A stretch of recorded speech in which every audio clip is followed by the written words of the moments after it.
برادران ملت اسلامی، السلام علیکم ورحمۃ اللہ وبرکاتہ۔ الحمد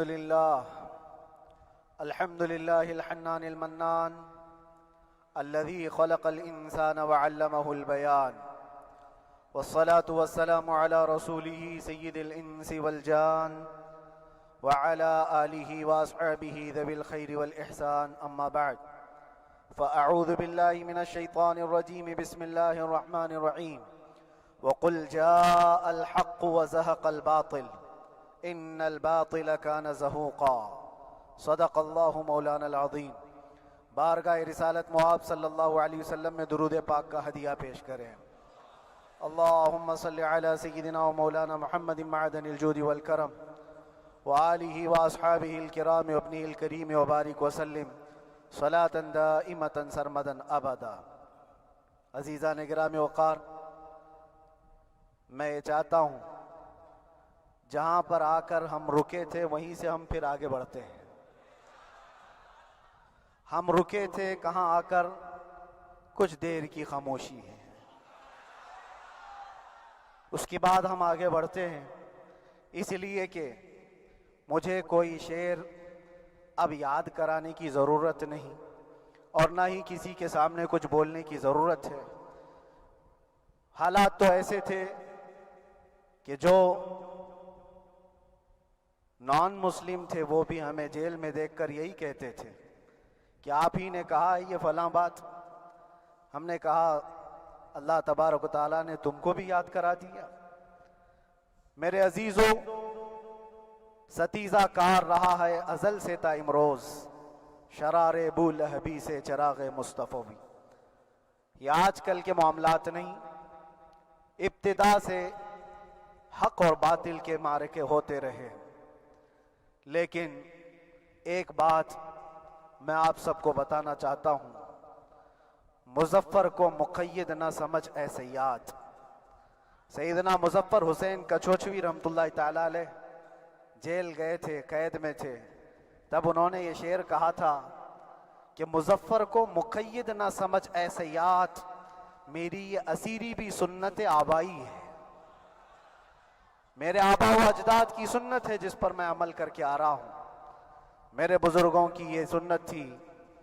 بہرحال جن کو جس راستے سے مجھے گزارنا تھا، لوگوں کے دلوں میں یہ ٹھنڈک تھی شاید کہ زبان بند کر کے چند دنوں کے لیے قید کر دیا جائے، مگر میرا عقیدہ یہ تھا کہ اللہ تبارک و تعالی جب تک چاہے کہ کوئی اس کے لیے پابندی نہیں لگا سکتا۔ وَإِن يَمْسَسْكَ اللَّهُ بِضُرٍّ فَلَا كَاشِفَ لَهُ إِلَّا هُوَ۔ رب تعالیٰ فرماتا ہے اگر اللہ تعالیٰ تمہیں کوئی مصیبت دے تو اس کے علاوہ کوئی ٹال نہیں سکتا۔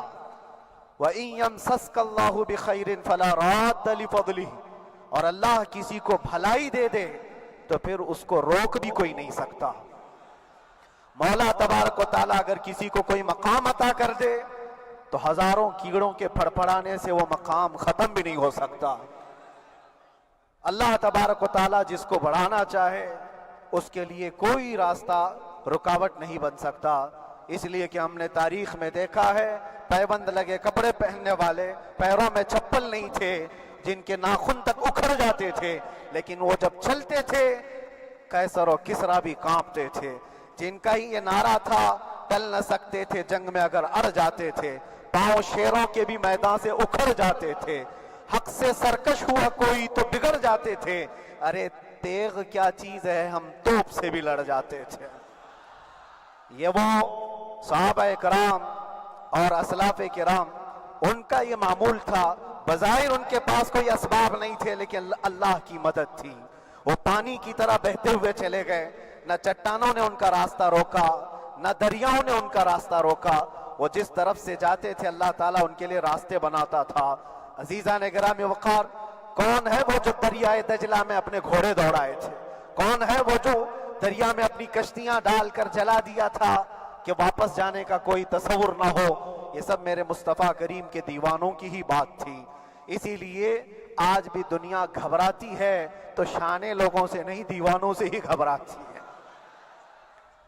بہت زیادہ چالاک رہنے والوں سے نہیں، دیوانوں سے دنیا گھبراتی ہے، اس لیے کہ دنیا کو پتا ہے، دنیا جانتی ہے کہ دیوانہ کہاں دیکھتا ہے کسی کو پتا نہیں۔ اور یہ اس دیوانے کی بات کر رہا ہوں جس کے لیے اللہ کے حبیب صلی اللہ تعالیٰ علیہ وسلم کی عزت و وقار سب سے اول ہے۔ عزیزان گرامی وقار، آج آپ کے سامنے حاضر آیا، یہ میرے استاد گرامی، مربی، استاذ الاساتذہ، برادر گرامی حضرت العلامہ مفتی زبیر احمد صاحب قبلہ ادام اللہ اقبالہ، جنہوں نے دن رات ایک کر دیے تھے۔ میرے خیال سے 8 مہینے میں جتنے ان کے بال سفید ہوئے اس سے زیادہ نہیں ہوئے ہوں گے، صرف اس لیے نہیں کہ ایک بھائی کے لیے، اس لیے بھی لڑ رہے تھے کہ ایک عالم کے لیے جس سے دین کا بہت سارا حصہ وابستہ ہے۔ ان کی محنتیں رائگاں نہ گئیں۔ بہت سارے میرے احباب و اقربا، خاص طور پر مدن پورہ اور وکرولی سے، جنہوں نے اپنے گھر بار چھوڑ کر میرے لیے دوڑتے بھاگتے رہے، اللہ رب العزت اس بات کا شاہد ہے، ایک ایک دن اندر میں نے سب کے لیے دعائیں کی ہیں، اور ایسا نہیں کہ کوئی دن بھولا جاتا، اور باہر کی ہمیشہ یہ خبریں آتی رہتی ہیں کہ حالات کیسے کے کیسے ہوتے جا رہے ہیں۔ کبھی اگر گھبراہٹ اور بے چینی ہوتی تو میرے عزیزوں صرف ایک ہی بات ہمارے پاس تھی علاج کے لیے، ایک ہی علاج تھا۔ جب بے چینی بڑھ جاتی، اپنوں سے رابطہ نہیں ہو پاتا اور کسی کے خبر نہ پہنچتی، کھانے پینے کی تکلیفیں، رہنے سہنے کی مصیبتیں جب سر پر آتی تو ایک ہی علاج تھا، ان کے نثار کوئی کیسے ہی رنج میں ہو، ان کے نثار کوئی کیسے ہی رنج میں ہو، جب یاد آ گئے ہیں سب غم بھلا دیے ہیں، جب یاد آ گئے ہیں سب غم بھلا دیے ہیں۔ اس رسول محترم صلی اللہ تعالیٰ علیہ وسلم کا احسان عظیم ہے۔ بار بار مجھے یہ احساس ہوتا رہا، پوری دنیا اگر چھوڑ دے مگر یقین تھا آمنہ کا لال کبھی نہیں چھوڑے گا، اور چھوڑا بھی نہیں، اور چھوڑا بھی نہیں۔ ہر رات جو ہمارا معمول تھا، ہم نے جو دیکھا، ہماری پچھلی زندگی میں ہم نے اتنے عجائبات نہیں دیکھے ہوں گے جو 8 مہینے کے اندر ہم نے دیکھے۔ نبی پاک صلی اللہ تعالیٰ علیہ وسلم کے انعامات و اکرامات، رب تبارک و تعالیٰ کی مدد سے دل مضبوط ہوتا ہے۔ عزیزان گرامی، ہم نے تو وہاں ایسے لوگوں کو دیکھا جو ڈپریشن کا شکار ہو کر کافر بھی ہو گئے، اور حالات سے گھبرا کر کے وہ انکار کر بیٹھے، کوئی خدا نہیں ہے، کوئی مدد نہیں آتی ہے۔ ایسے حالات وہاں دیکھے، لیکن ان حالات میں بھی اللہ تبارک و تعالیٰ کی مدد ساتھ رہی۔ رسول پاک صلی اللہ تعالیٰ علیہ وسلم کا انعام و اکرام یہ تھا کہ جس طرح سے گئے تھے اسی طرح سے واپس بھی آئے، جس طرح سے گئے تھے ویسی واپس آئے، اور نہ میرے مصطفیٰ نے باہر میری عزت میں کمی کی، نہ اندر عزت میں کمی کی، کہیں پر بھی نہیں۔ الحمدللہ، جس شان کے ساتھ رسول پاک صلی اللہ تعالیٰ علیہ وسلم اپنے چاہنے والوں کو رکھتے ہیں، وہ میں نے دنیا میں دیکھا، اور پھر یہ عرض کیا آقا، آج آپ کی عزت پر بات کرنے والے کو چاہے وہ 1000 کال کوٹری کے اندر ہو، آپ عزت کے ساتھ بٹھاتے ہیں، تو پھر قیامت کے دن اس کی عزت کا کیا حال ہوگا؟ عرش حق ہے مسند رفعت رسول اللہ کی، دیکھنی ہے حشر میں عزت رسول اللہ کی۔ میرے عزیزو، ایک بات کو طے کر کے چلو، انہیں جانا، انہیں مانا، نہ رکھا غیر سے کام، للہ الحمد میں دنیا سے مسلمان گیا۔ اس ایک بات میں جو عزت ہے، دنیا کے کسی مقام و منصب اور مرتبے میں عزت نہیں ہے۔ اور حالات دنیا انشاءاللہ میں سناتا رہوں گا۔ اللہ تبارک و تعالیٰ جب تک یہ زبان رکھا ہے، حق بولتے رہیں گے اور سناتے رہیں گے، اور بھی حالات آپ کو انشاءاللہ العزیز آگے سناتے رہیں گے۔ لیکن آج خصوصیت کے ساتھ میں جمعہ کے لیے اسی لیے حاضر آیا کہ یہاں کے لوگ پل پل یاد کرتے رہے۔ حضرت مجھے ہر بار خبر دیتے کہ جب نماز سے فارغ ہو کر کے میں نکلوں تو مجھے لوگ پکڑ لیتے، کیا ہوا، اب کیا خبر ہے؟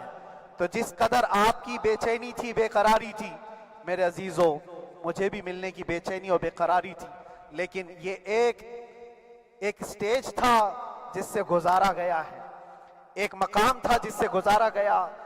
میں تو ایک نکما آدمی، میں تو ایک کم پڑا ہوا ہوں، لیکن آپ کو بزرگان دین کی اگر تاریخ پتہ ہو، امام اعظم ابو حنیفہ رضی اللہ تعالیٰ عنہ، جن کو ناحق جیل میں رکھا گیا تھا، امام موسیٰ کاظم رضی اللہ تعالیٰ 7 سال تک قید میں رہے۔ یہ کون امام موسیٰ کاظم؟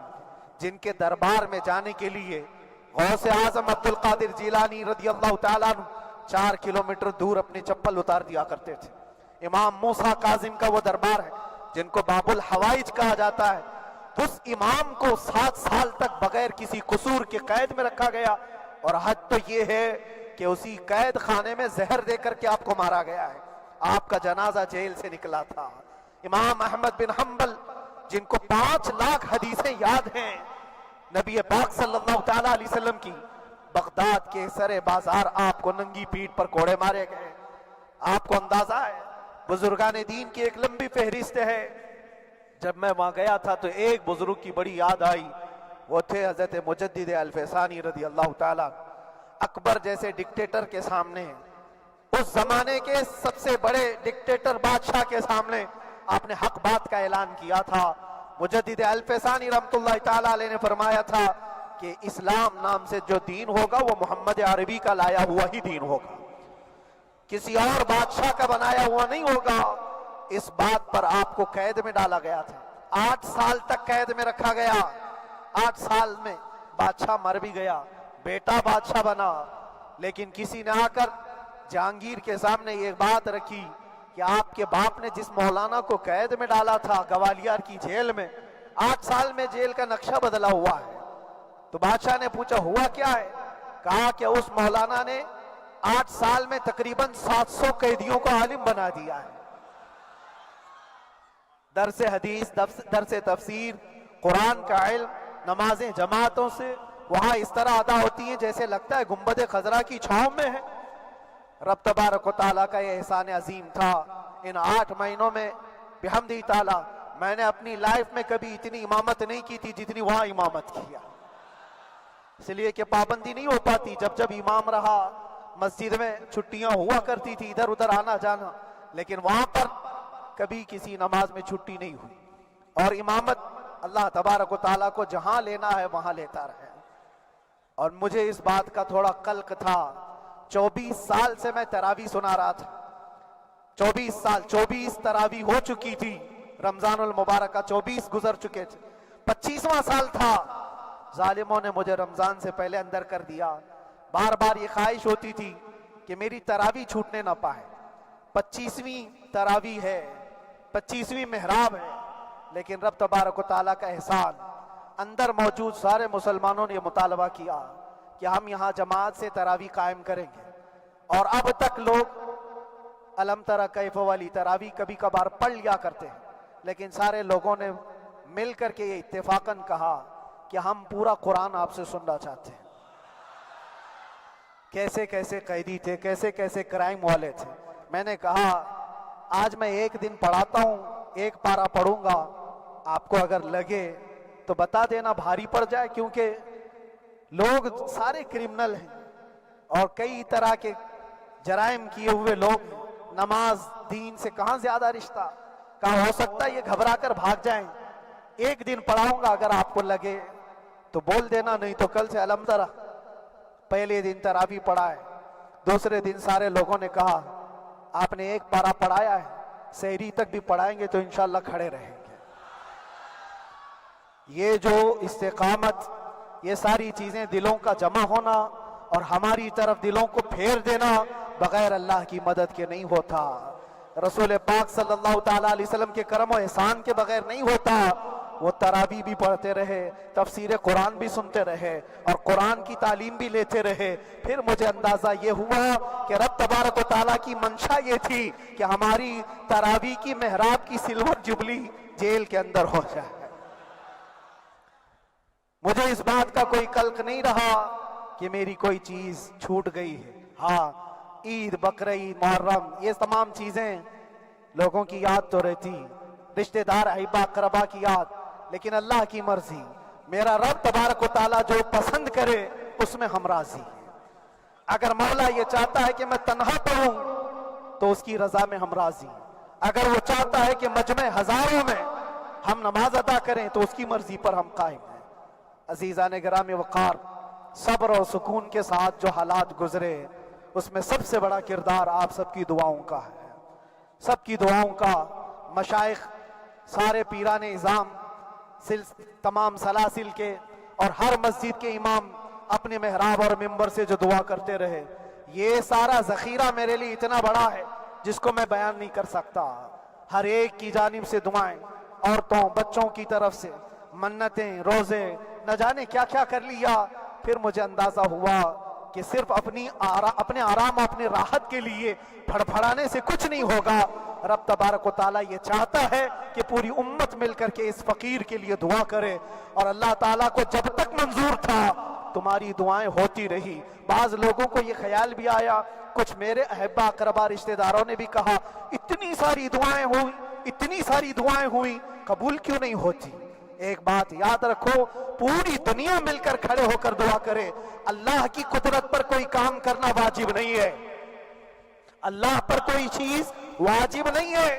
اگر وہ اپنے فضل سے عطا کر دے تو اس کا احسان ہے، اس کا احسان ہے۔